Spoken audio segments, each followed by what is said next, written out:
everybody. Welcome back to the On the Right Side podcast, coming to you live from the America First Warehouse Studio in Ronkonkoma, New York on Long Island.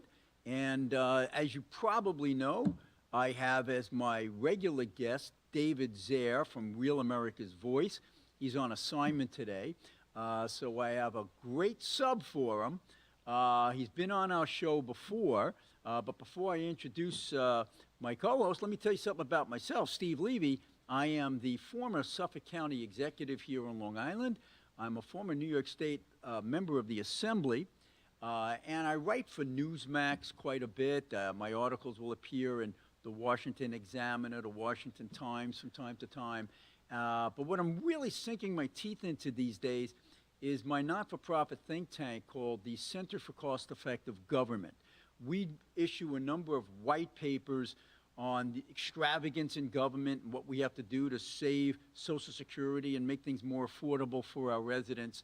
And during the course of the work through my center, I had the great pleasure of having as our research fellow our guest host, John Rainey. John, welcome back to the show. You've done it a few times in the past. It's great to be back. I always love being on the show. Yeah, well, we get great comments from when you're here because John's a young fellow in his 20s, a graduate of Stony Brook University public policy program, and you're one of those guys or gals who's in that little niche there, you know, in their 20s, graduating from college. Hopefully you don't have big loans, but, you know, we see so many people in your age bracket with that trepidation. What is AI going to do for my future? You know, we see the amount of job openings that have been shrinking.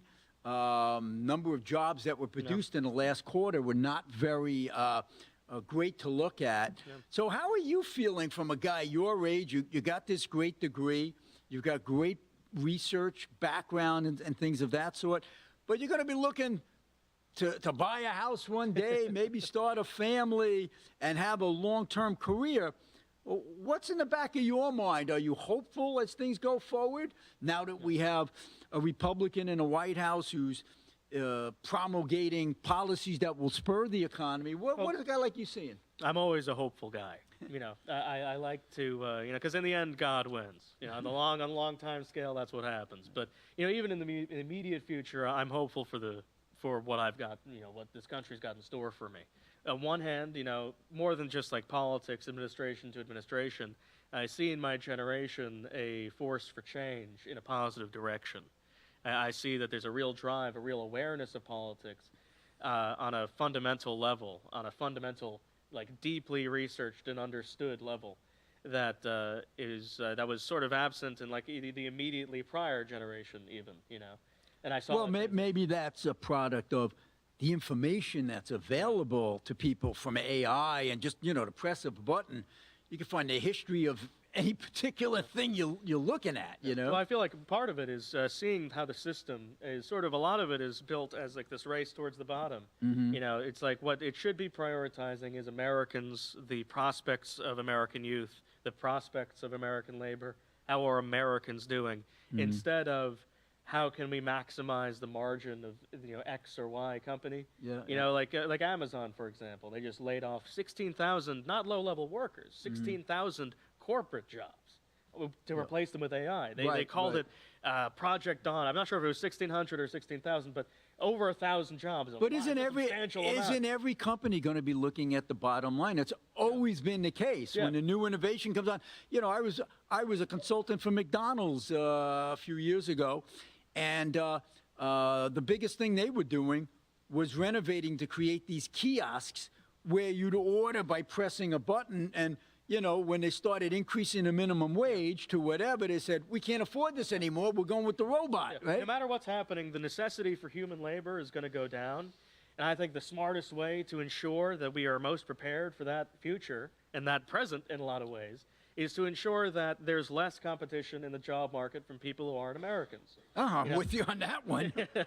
It's like Americans shouldn't have to compete with the whole entire world for wages that are below them. And it's not only illegal immigration, it had been done on purpose to bring people over with these visas. Yeah. And, you look at the millions of people who come here for a 2-week vacation or a 2-year visa, and they're staying indefinitely. There's the story of that individual in Iowa, came on a visa for a couple of weeks with his family, stayed forever, became a superintendent of schools and registered to vote, and he's still an illegal alien because he overstayed his visa. It's really remarkable. And guys like you have to compete against that. It's just totally unfair. Yeah, we should make sure that we build the system in such a way that Americans are cared for first and foremost. You have to hire American.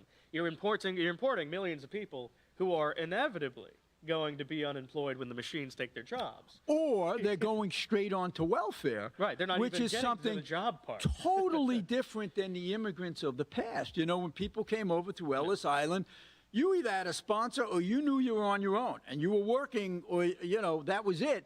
Yeah. Now it's like the Somalians are, and not just picking on them. You're seeing it all over the country. But in Minneapolis, you see that 80% of that population is on welfare, when all of the Democrats and the media will try to parrot this nonsense. Oh, you can't go on welfare if you're an illegal alien. Baloney, you certainly can. Yeah. Which leads us to what's going on with immigration enforcement and Minneapolis. Yeah. And, I just wrote an op-ed for Newsmax. I hope it'll be published relatively soon. It says, Republicans cannot become the useful idiots for Democrats in this immigration fight. And after that shooting the other day of this nurse, all of a sudden everybody's backtracking and say, okay, ICE, stop, get out, modify, back off. I'm really concerned that we cannot let the crazies, the leftist radicals, win. And I'm fearing that they're going to. Rob Schmidt from Newsmax said the same thing the other night. What's your thought on what happened with that shooting, what we should be doing? Are we backing up, and is that a problem? There's a pattern that you can observe throughout politics, in the Republican Party over the last, many decades. And it's this idea of being like a principled loser, Whenever there's a fight, it's like, oh, well, I have my principles. And I back down, and I'm playing nice. I'm playing by the rules. The enemy isn't playing by the rules. The enemy's playing by their own set of rules, right? And so when something like this happens, people are putting themselves in danger, and they're putting themselves in an incredibly dangerous situation by interfering with law enforcement that is carrying out bringing a gun to a protest where you're going to be confronted with law enforcement. By the way, totally legal. We're not saying you don't have the right to have that gun if you have a permit. Yeah. But how about use common sense? You don't have the right to charge law enforcement officers. Right. You don't have the right to stop them from doing their job. The mission that they're carrying out is extremely important. And these people are getting out in the streets, blowing whistles, running over police officers. Well, this nurse, you're right. This nurse who's being lionized as this wonderful guy who was just minding his own business and got murdered by these officers.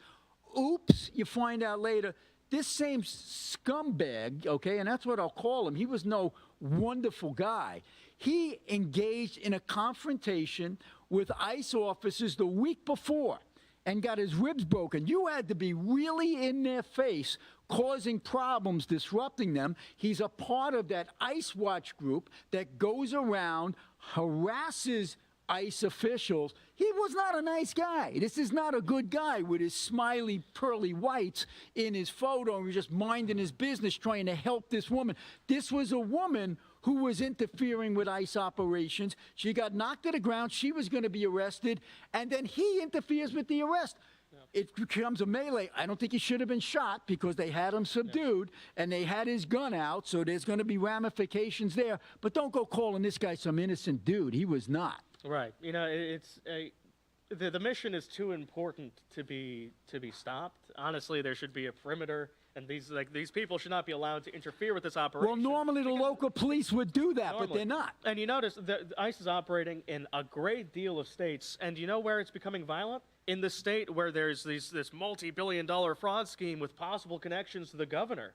Oh, why is it getting violent there? Why is the National Guard out there handing out sandwiches and coffee Right. to people who are interrupting federal investigations? You're so right. This is ICE. They're this And Gestapo. all over It's people, not happening in all over Florida. people who don't care who you are. They're just here to extract from you, Right. and your community, and your neighborhood. They're here to extract your money. They're here to extract value from you. Wouldn't They you couldn't care want less about being ICE to American. get them out of here, right? And like you say, so perfectly put, Yeah. you don't have these confrontations to the degree you have in Minneapolis, in Florida, in Texas, in many other states, where the locals are cooperating with ICE. All the ICE officials are saying is, hey, you've got these criminal illegal aliens in your jail. They're pedophiles, they're rapists, they're murderers. Just let us come to the prison and pick them up so we can get them out. And they're saying no. So And, that's why ICE has to flood the zone. And I don't believe any Americans should be dying here, but it's like ultimately you put yourself in a kind of situation that is dangerous, and it's You like assume the trying risk. to run over a cop. I mean, Yeah, with your car, which becomes a weapon. All right, so listen, we're going to talk more about this on the next segment, and I want to get into how some Republicans are starting to back off and saying, well, all we really want to do is arrest the hardened criminal. And I say, be careful when you say that and you send the message out, because then you're really an open border society where you say only murderers can be deported. We're going to talk about that and more in 2 minutes. Stay with us on the right side. You've worked hard and saved, but inflation and increased money supply are eroding your buying power. Protect and grow your wealth with physical gold and silver. Sound Money. With a Sound Money wallet, your wealth stays in your control. Buy fractionally, vault securely, ship directly, and instantly liquidate your gold and silver at the highest buyback price in the industry. Real money, real ownership. Visit tafwsoundmoney.info or scan the QR code and start securing your financial future today. The America First Ultra MAGA store. For all your MAGA needs. We sell t-shirts, tumblers, flags, hats, sneakers, bumper stickers, and a whole lot more. The most patriotic America First retail store. The America First Ultra MAGA store.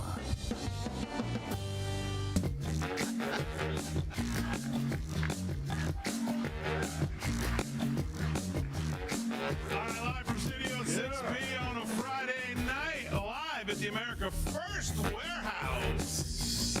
Live at the America First Warehouse on a Friday, Real America's Voice, all across the country, 103.9 LI News Radio, all across your radio, Suffolk County, Long Island. Glad you're in.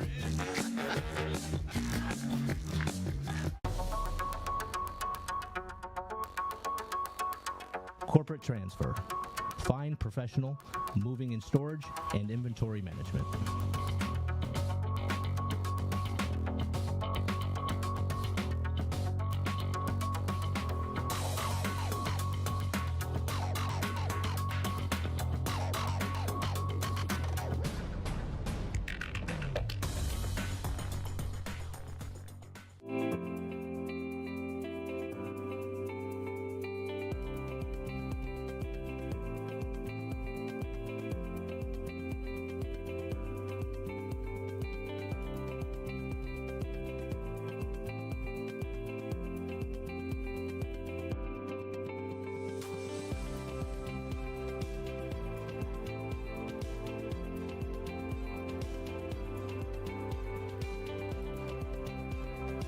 America First Warehouse was really the most patriotic venue that you can ever imagine. We wanted to build something for people to be able to come to and feel so comfortable and so relaxed, because there is nothing out there like it. We give an opportunity for people to really feel good about themselves and about this great country.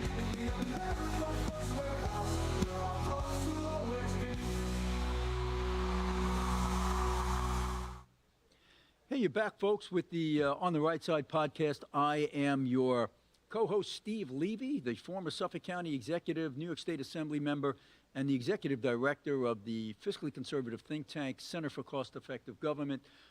David Zare, our normal co-host, is, I don't know how normal he is, our regular co-host from Real America's Voice, is out on assignment at the White House. And we have as a guest host today a research fellow at my Center for Cost-Effective Government, John Rainey. Welcome back, John. Hey, before we get into more detail of what's going on in Minneapolis and elsewhere, in the commercial time here, you might have seen some of the things about gold and silver going through the roof. Let me tell you, thank God Joe the Box, who is the proprietor here, the guy who makes this all possible at this amazing warehouse, he said, you've got to get involved with this group called Sound Money. And they will just put a little bit every month into buying gold and silver. What a great decision that was. If you want to follow suit and make some money on that, hopefully, it can go down too, but it hasn't gone down in a long time. Just go to TAFWSoundmoney.com. TAFW is the America First Warehouse. TAFW soundmoney.com. I don't regret doing it. It was great.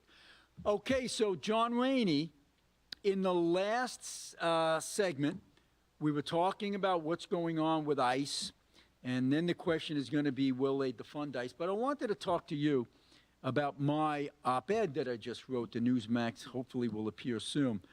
I warned the Republican Party, don't become useful idiots for the Democrats. The Democratic playbook from day one was to stop any deportations. I don't care if they're murderers, if they're rapists. These guys do not want anyone deported, and it all comes down to the census. They brought in millions of new people here, legal and illegal, mostly illegal, because the crazy Supreme Court under John Roberts a couple of years ago ruled foolishly, and they better reverse themselves on this with a new suit that makes their way up. They said that any resident, be they legal or illegal, gets counted in the census. I don't think that was the intent of our founding fathers. No. But as long as they're interpreting it that way, the Democrats are saying, oh, baby, we'll just bring in 10 million. We'll fill them into all of these Democratic districts where people are leaving in droves. Why? Because blue state policies and blue city policies are driving them out. Okay, they're going to Florida and Texas, and the electoral votes in these red states are getting bigger, and California and New York and Illinois, they're slated to lose a lot of electoral votes, so they say, keep the illegals here. It goes to our benefit, then we'll give them citizenship, they'll vote, and we'll never lose another election. That's what their game plan was from the start, and John Rainey, I submit this, the Democrats knew that once they get them in, eventually the Republicans would cave. They'd get their liberal media showing all of these photos of 5-year-old kids, so-called, being detained and exaggerating what these shootings are all about, and get soft Republicans say, okay, we give up, we'll back off. Don't do it.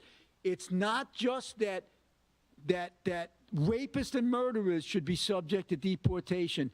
If you're here illegally, you're subject to deportation. We're not going to make you a priority, but we cannot tell you that, oh, well, you didn't commit another rape, you didn't commit a murder, you could stay forever. Dangerous, dangerous stuff. Your thoughts?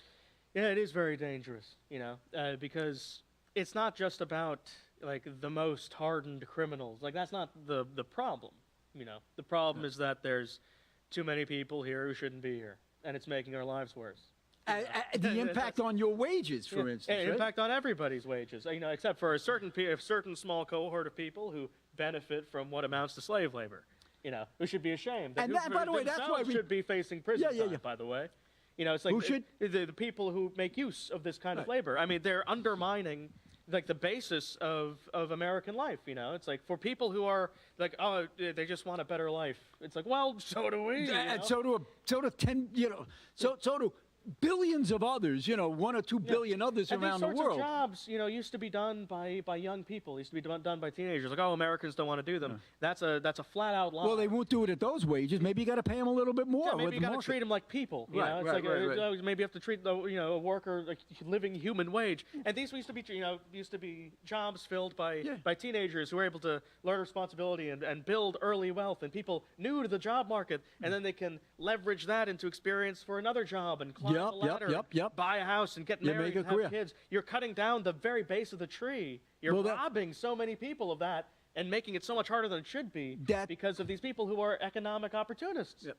Well, that talking point that Americans won't do the job was shattered when the Trump administration had ICE raid this meatpacking facility in the South. Yeah. And and the illegals who were there, majority of them were illegals. They were scent packing, and no pun intended.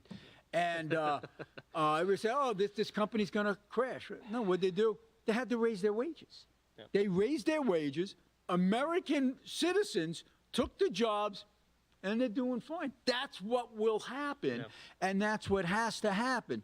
The minute we give the impression that those who are here illegally, who haven't committed subsequent crimes, are immune from deportation, that is the day, folks, that we have officially become an open border society. We were open borders during Biden. Trump is changing it back so where we can, in fact, enforce our immigration laws. But if Republicans start saying you can stay, you don't have to worry about being deported if you came here illegally but you didn't commit another crime, then what would stop the billions of others around the world saying, hey, they're telling us if you go in and you don't commit another crime, you can stay forever. Yeah. Really, really dangerous stuff. Every society's first priority is to its own people. Just like your first priority in your household is to your family and not to perfect strangers. There's an order to these things. And you ever see that study? It's a heat map study. They took a bunch of liberals and conservatives, and they said rank these things in order of how much you care about them. Like how strongly do you feel? Like, what's the most important? Rank them and rank in order of importance. And the conservatives, it's like, oh, well, my family, and then my friends, and then my community, and then my country, and then like further on and out. And it was a scale from like your blood relatives to like vague concepts like space rocks, right? And so the heat map for the conservatives was family, friends, and it was most important, and it got less important the further out. Normal, Right. But for the leftists, it was the opposite. For the people that were closest to them, like families and friends, they didn't really care that much. Right. But the further out you got to strangers and other countries and rocks and and animals and like insects, and like they're like, oh well, this is like, the all these other indoctrination. things is more important than me, because there's this deep-seated self-hatred. Well, what that did they the have for Marxists themselves. say? The Marxists said, teach your young people to believe in the state and have loyalty to the state, not to family, not to religious institutions. Make it be to us and to the global concepts of proletariat. And the idea of a utopia. Utopia right. literally means nowhere in Greek. Well- That's the meaning of utopia. It means a place that does not exist. Right. So the Dems are now saying, we got the people on our side, ICE overreached. We wanted to fund ICE. We said to fund the police. I never thought you'd see the Democrats going down that path again. But they're saying, we're going to have a shutdown. It's looming. This shutdown's looming in a few days. And they say, we're not funding ICE, so we're going to shut down again. Are we going to see another shutdown, John Rainey? I mean, I think they're going to go for it. They're going to try for it. But it's, we shouldn't fall for that. We shouldn't grant it, right? Because they're like, oh, well, you see, there's some casualties. You need to shut down. And Republicans will be like, oh, well, people are dying. We got to back down. But Democrats don't feel bad that their policies of letting infinity people in for no reason, I mean, there's reasons, but you know what I mean. They're bad ones. And Well, it's for their own power. Their policies have caused death. Their policies have caused, like, that woman in New York City who was burnt alive by an illegal immigrant because he was crazy and he wasn't supposed to be here, and this didn't have to happen. That was a death that was caused directly by their policies, and they don't care. Right. They don't give a damn. And As many people have to die for them to get what they want. can They'll let tell it you happen. all the stats they want, the bogus stats that, people who are here as immigrants commit less crimes per person than the native-born Americans. Number one, it's nonsense because they combine legal immigrants with illegal immigrants, okay? But secondly, you can't get a true figure on illegal immigrant crime because the sanctuary cities forbid the reporting of the individual being here illegally. And how do you measure something that's technically unmeasurable? And more importantly, exactly. Yep. And here's the most important thing. When it comes to a person who's illegally here, who committed a crime, every victim is an unnecessary victim, okay? Right. But for that person being here illegally, the crime would never have happened. Yeah. So And, it's totally bogus. In 1984, there's that famous quote: "The most important and final command of the party is to ignore the evidence of your eyes and ears." Well, that's what gaslighting is, right? It's plainly obvious what's happening, and they're lying to you about what's happening because they have an agenda, Yep. and they want you to be like, "No, don't believe all the things that you see all the time." That's It's like- gaslighting. they're like, Don't "Oh, believe your own lying eyes, look, right? That's not happening, and if you think it is happening, you're a bad person, even though to any sane person, Right. it's happening. Well, you just have to open your eyes. Is there going to be a shutdown? I'm going to say yes. I think they're going to shut it down. But again, I think the thing that will reverse it is when it hits the air traffic. Because it doesn't matter what your philosophy is, when you can't get your flight to see your kid in college or to go to a funeral or to go for that job interview, whether you're Democrat or Republican, you say, stop the nonsense, open the damn government. Yep. All right, we're going to talk a lot more about this, what happened in Venezuela, what happened at Davos, so much more on the right side. We'll see you in 2 minutes, folks. You noticed your money just doesn't stretch like it used to? Your paycheck feels lighter, and your savings aren't growing. The culprits? Inflation and increased money supply.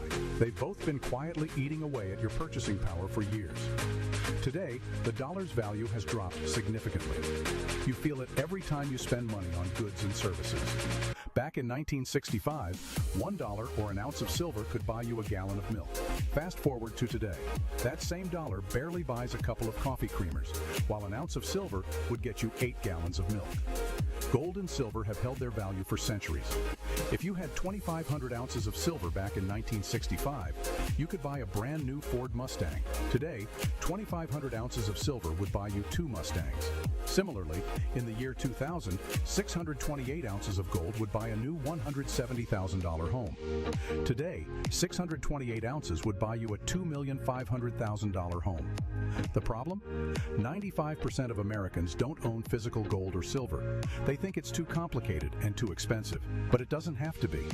We offer a membership program that allows you to buy gold or silver with as little as $1. You can buy fractional amounts, safely vault them, or have them delivered to your doorstep, and you can liquidate them whenever you want at the highest buyback price in the industry.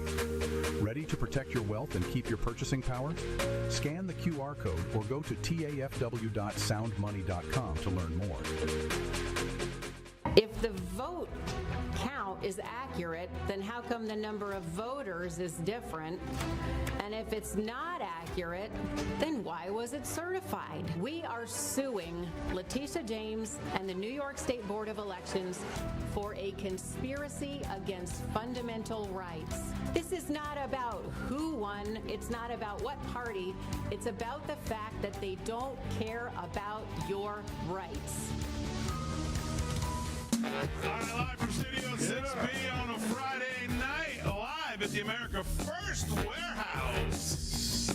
Live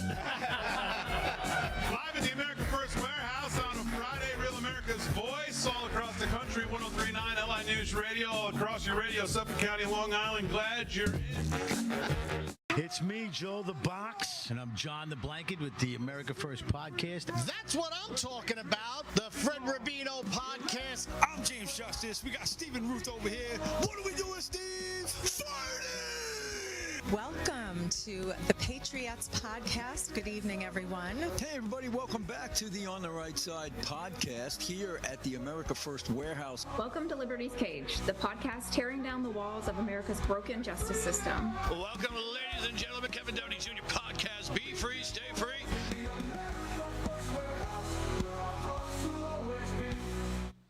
Hey, folks, welcome back to the America First Warehouse. I'm Steve Levy, your co-host. I'm a former Suffolk County Executive, New York State Assembly member, and the Executive Director of the think tank, the Center for Cost-Effective Government. We're coming to you from the America First Warehouse, which is a gem. It is a tribute to patriots, and it's all due to the generosity of a fellow named Joe the Box. It's a moving company, and he's the box, and his brother John is John the Blanket. But you want to come here and see the people who frequent this place, the shows that are done here. It's an amazing mecca for patriots. And I have as my co-host today, not David Zaire, my regular co-host, who's away on assignment, but a former researcher, an honorary researcher at the Center for Cost-Effective Government, John Rainey. Hey, how's it Thanks, going? John. Very good, very good. So, John, David and I, we got obsessed over Mamdani the commie in New York City. And we now have a communist mayor. And just crazy, crazy policies, from crime to ending public private ownership, you name it. One of his more moronic proposals is to allow the homeless to take over anywhere they want. And you've seen this throughout the country. Homeless would just put up camp. They'd get their cardboard box. They'd get their tents. They'd pop them up on parks and sidewalks and take over parts of the subway. And Eric Adams, who I think was not a very good mayor in New York City, to his credit, toward the end of his administration, he started to crack down and said, look, if you're out there in the streets, you just can't take over sidewalks. You can't take over parks. We're not going to arrest you, but we're going to move you along and tell you here's the shelter that you can go to. Mamdani comes in and says, no, they have a right to take over these streets. So what happened over the last weekend? It was frigid cold here in the Northeast. 10 people died of exposure to the cold. And by the way, this is a side note that we should talk about as well. Bjorn Lomborg from the Copenhagen Institute has long fought back against the climate zealots, saying, you're so worried about heat, hot temperatures. Cold kills far more people every year by multitudes than does the heat, as was borne out this weekend with 10 people freezing to death. But this is what we have with this communist in New York City. Can we get there? I mean, what are your thoughts? I think most of them are drug addicted or mentally ill. Should we not be going up and say, look, we got a place for you, but you can't stay here? Yeah, well, I mean, there's a goal with Mamdani's and other Democratic mayors just sort of letting the homeless do as they please, you know. What's that goal? Well, the goal is anarcho-tyranny. Right? Yeah, okay. So that's a very important term to keep in mind, that if law-abiding citizens can't go about their daily lives without thinking about their own safety, without thinking if they're going to be lunged at by someone who's strung out on, you know, something, or can't live like they have to work harder to live some semblance of a normal life, then the people who run that area, they have more control, right? Because the people who are able to do something about inefficient administration or corruption, they're busy trying to survive, you know, in a place which is no longer safe. So either they leave, they're driven out, and you're left with people who are easier to govern because they won't resist you, or they're preoccupied by the chaotic situation you've created. So I think that's on purpose. I think you're onto something here, and a lot of people think, you know, family members and friends, when I talk to them about this, they think I'm crazy. But I'm saying you have to understand the Marxist mindset. That's what's at play here. Rules for Radicals, written by Saul Alinsky back in the early 70s.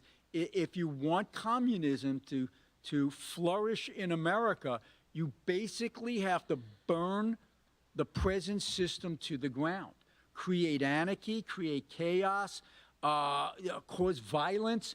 And I think that was the reason to let people out of mental institutions, to let people out of jail, to have these criminal justice reforms, to have chaos on the street, to have homeless everywhere.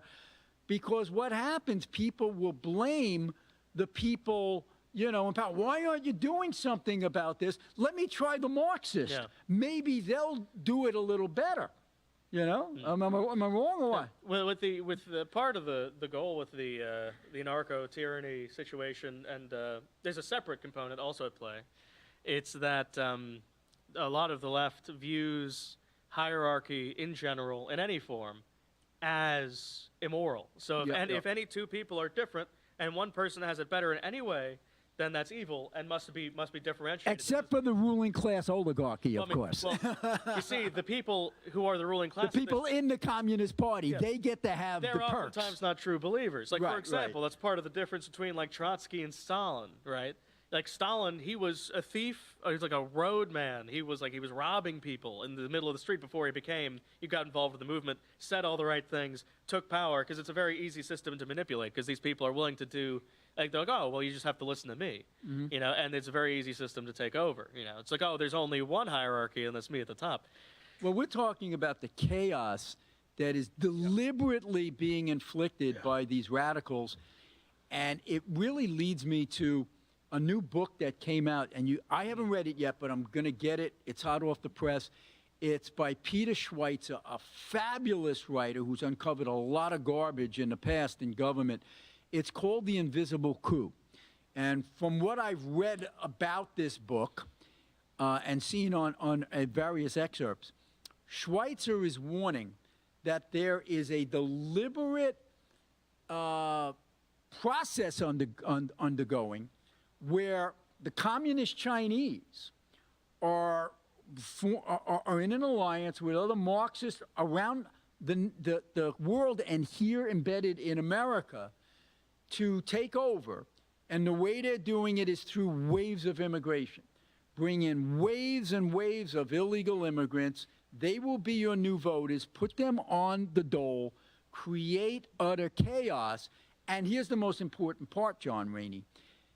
The Communist Party is now funding these entities along with George Soros. So these protesters are now professional protesters that go from Occupy Wall Street to Black Lives Matter to the No Kings rally to the Fight ICE protest. They're the same people propped it up by the same money, and now Schweitzer is uncovering this is communist money.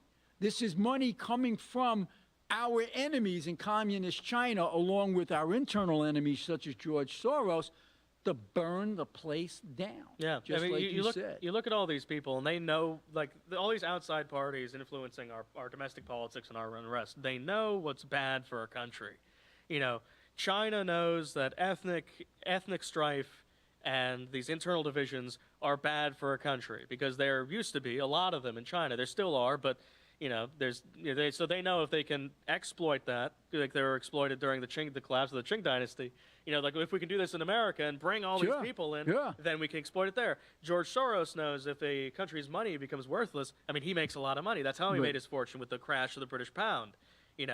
He made a lot of money on human suffering, and he's looking to do it again. He's betting against America. And what's especially scaring me with the Chinese, the Communist Party, is TikTok. Yeah. Because that's how they got our younger generation to be so virulently anti-Israeli and pro-Palestinian. It's what they're seeing through the algorithms of TikTok, which segues into another thing I wanted to talk about, is President Trump caving in with this TikTok deal, because I'm reading from a lot of people in the know claiming that this latest deal that he signed off on is not good. It leaves the communists in power controlling that algorithm. And I think what they're saying is, oh, yeah, well, but we have Americans on the board now who can look at it. I don't think looking at it is the same as controlling it. I'm really worried about this. Congress said, get TikTok out of here, and it hasn't happened. No. I mean, you're on social media all the time. I don't know what your algorithms show because, they try to feed you what they think you want to see. Yeah. But what about friends your age? Are they seeing this propaganda and falling for it? I mean, here's the thing. I'm not really on TikTok. I'm more an Instagram Reels Smart, guy. smart man. As far as that goes, more of an Instagram guy. But, I know that it's possible with it's very covert with the Chinese algorithm. It's not so much very explicitly political. It's more they're promoting trash in countries they don't like. And in China, their domestic version is called Douyin. And on Douyin, their own version of TikTok, you look at what they're promoting, They're promoting impressive people doing impressive things. And it's to get popular on Douyin, you have to be really impressive. You have to be skilled. You have to be notable somehow. You have to have worked hard on something because that's what's promoted. But in other countries, they're like, oh, well, we're going to promote garbage, people, stupid people who get attention, It's less, from what I see anyway, it's less explicitly political trying to promote one thing over the other as it is trying to convince It's subtle. Yeah, it's subtle. It's subtle. It's like be lazy and you can get a lot of views. It seems to be very, very effective. But speaking of TikTok, they're getting sued. Yeah. As is YouTube. And Meta as well? Meta, which I think it owns YouTube, I believe. No, Meta owns Facebook. Facebook, right. Yeah. Well, Meta is Facebook, but I thought they had some, or is it Instagram? I know. Yeah, Meta owns Instagram. I'm a guy in my 60s, not 20, so I don't know this as well. But when we come back after this commercial, there's a bunch of lawsuits to talk about, those lawsuits. And there's also a lawsuit, I think that was filed today or yesterday, where the kin of two individuals from Venezuela who were killed in those boat strikes are now seeking to sue the United States of America. Oh boy, talk about a precedent. See you in 2 minutes, folks, on the right side. Most people think they have options when searching for the best deals when they travel. But here's the shocking truth. 100% of the major travel agencies are owned by just two entities, Expedia and Booking Holdings. They claim to offer the lowest rates, but due to the hotel rate parity agreement, they all have the same pricing, limiting genuine competition. When you book through these sites, you act as your own travel agent, but the profits are going to organizations that don't support our patriot values. We cannot allow that to continue. So, we decided to make travel great again by starting a US-based travel membership platform, mypatriottravel.com. We are patriots helping patriots. Together, we can disrupt the travel industry by not spending our hard-earned dollars supporting the radical left.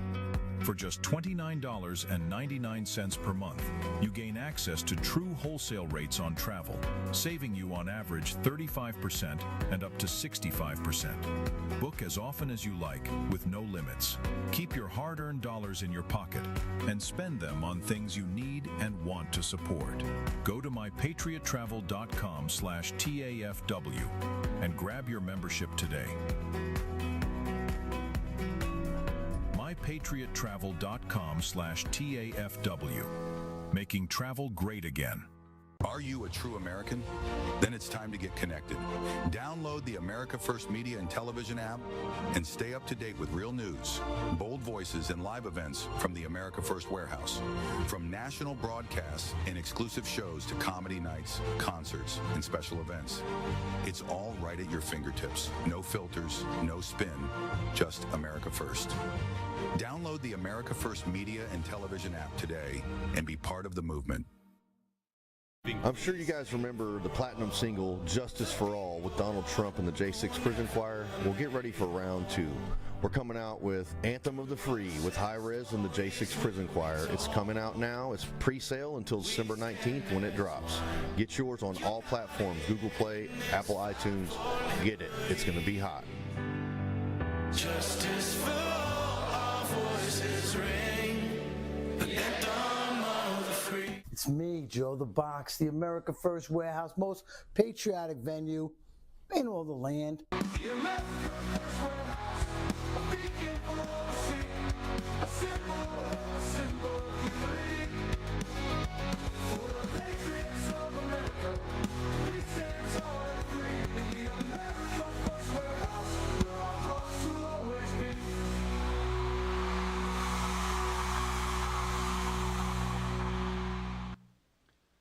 Well, check out that choo-choo, ladies and gentlemen. That's the America First Warehouse choo-choo, and that guy on top is Joe the Box holding the flag.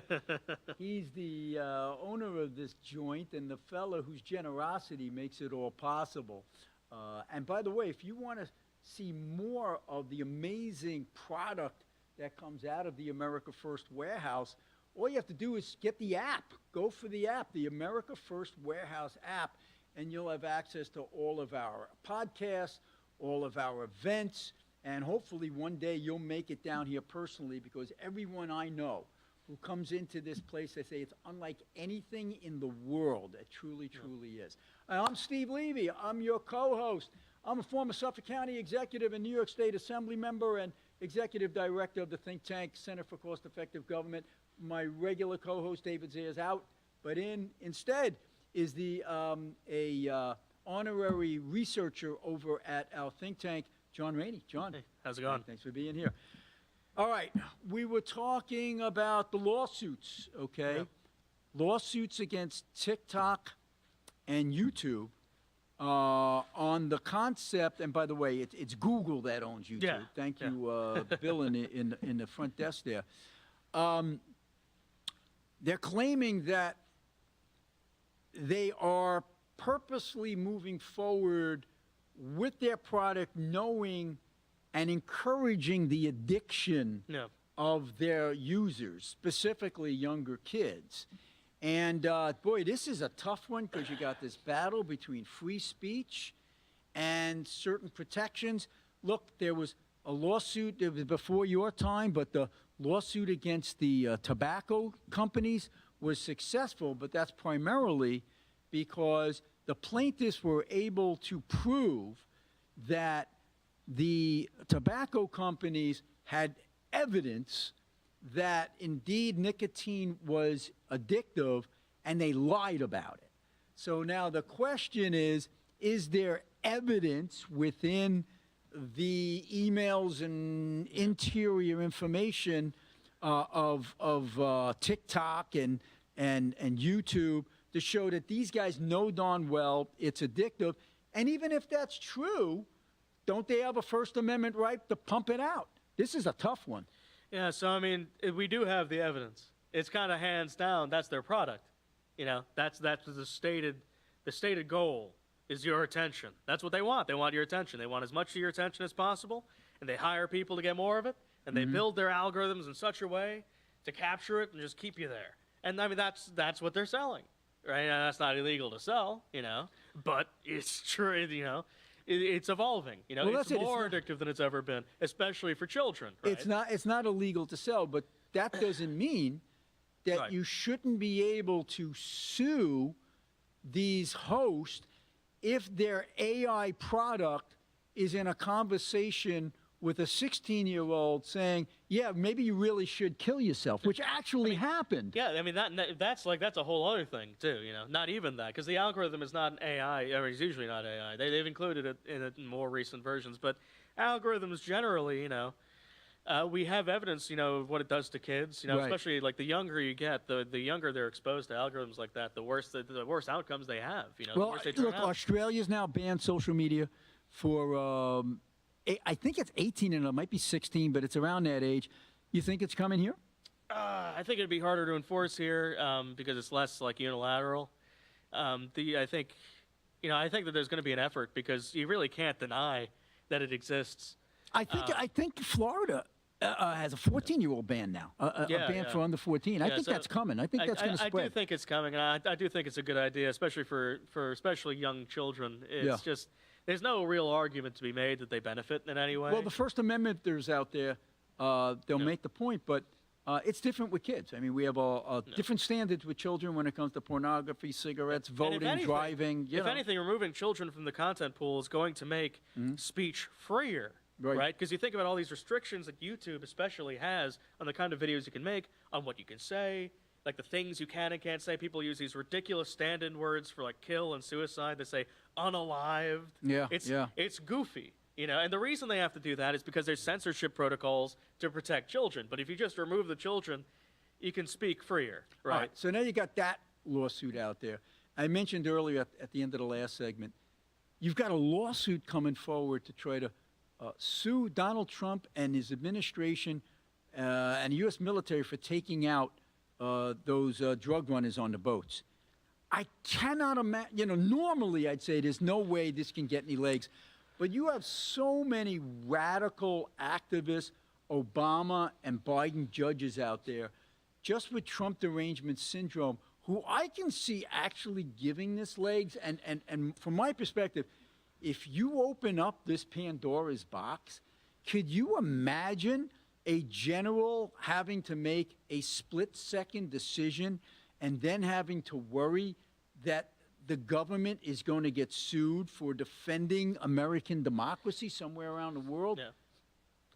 I don't think this is going to come to fruition, personally. I think there are going to be people who would certainly like it to be and who are going to try.